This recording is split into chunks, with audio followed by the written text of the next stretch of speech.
ఈ రోజు ఒక్క పని కూడా అవ్వలేదు ఇంట్లో. ఈ నీళ్ళు వస్తేనే కానీ పని అవ్వదు అసలు. అయ్యో ఏంటి నీళ్ళు రావట్లేదు, కొంచెం గట్టి కొడదాం. అది అసలు ఎంత కొట్టినా కూడా నీళ్ళే రావట్లేదు. ఏం చేయాలి, ఏమైంది దీనికి అసలు? ఈ రోజు ఇంట్లో ఒక్క పని కూడా అవ్వలేదు, నీళ్ళే రావట్లేదు. ఏం చేయాలి అసలు ఇప్పుడు?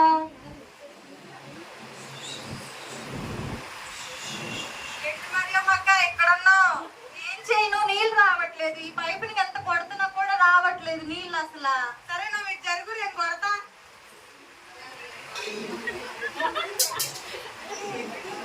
అవును మరి అమ్మక్క, నీళ్ళు రావట్లేదు.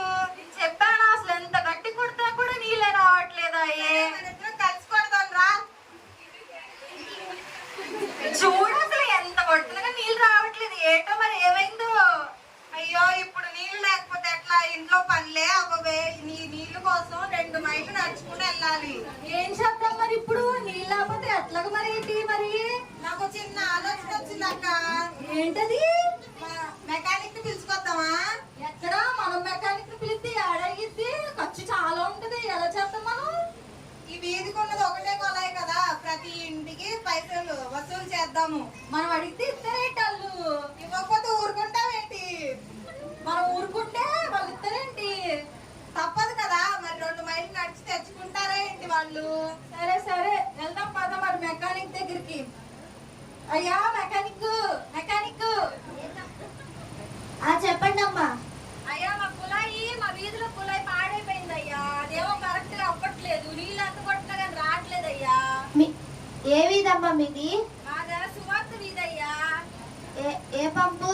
మాది కుళాయి పంపు. ఎంత గట్టి కొడుతున్నా కానీ రావట్లేదయ్యా.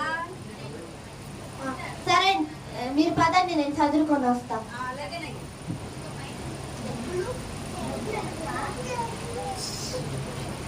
ఏంటో ఈయన చెప్పేసి వచ్చేసే కానీ వస్తారో రారో? రాకపోతే మళ్ళీ పిలుద్దాం లేక.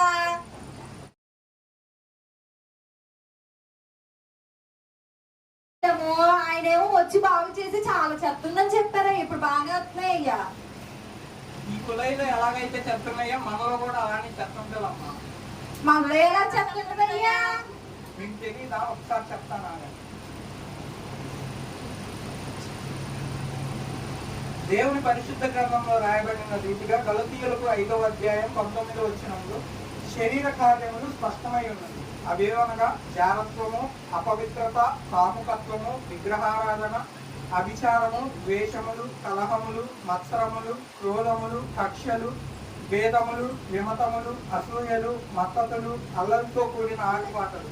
ఇలా ఇన్ని రకాలుగా మన హృదయంలో కూడా చెత్త అనేది నిండి ఉన్నది. అది కనుక మనం తీసుకొని మన హృదయంలో ఆ చెత్తని తీసివేసి దేవుని యొక్క పరిశుద్ధమైన గ్రంథంతో ఆచరించి అలా మన జీవితంలో కూడా నడుచుకున్నట్లయితే మనం కూడా ఈ కుళాయి కాగా, ఈ కుళాయి ఎలాగైతే నలుగురికి ఉపయోగపడుతుందో మనం కూడా అదే విధంగా నలుగురికి ఉపయోగపడతాం. వారిలో ఉన్న ఆధ్యాత్మిక దాహాన్ని తీర్చగలం. అలాగేనయ్యా, మాకు తెలిసిందయ్యా ఇప్పుడేను.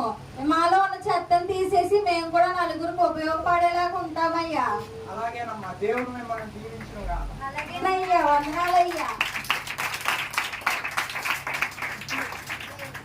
ఈ చిన్న స్క్రిప్ట్ ద్వారా మనం తెలుసుకున్నది ఏంటి అంటే, ఈ కుళాయిలో ఎలాగైతే చెత్త ఉంది దాంట్లో నీళ్లు రాకుండా ఉన్నాయి. ఈ కుళాయిలో ఎలాగైతే చెత్త ఉంది దాంట్లో నుంచి నీళ్లు రాకుండా నలుగురికి ఉపయోగపడకుండా నిష్ప్రయోజకరంగా ఉందో, అలాగే మన హృదయంలో ఉన్న చెత్తని తీసివేసి దేవుని పరిశుద్ధ గ్రంథాన్ని ఆచరించినట్లయితే మనం కూడా ఈ కుళాయిలాగే నలుగురికి ఉపయోగపడగలం. వారిలో ఉన్న ఆధ్యాత్మిక దాహాన్ని తీర్చగలం. అందరికీ హ్యాపీ ఇండిపెండెన్స్ డే.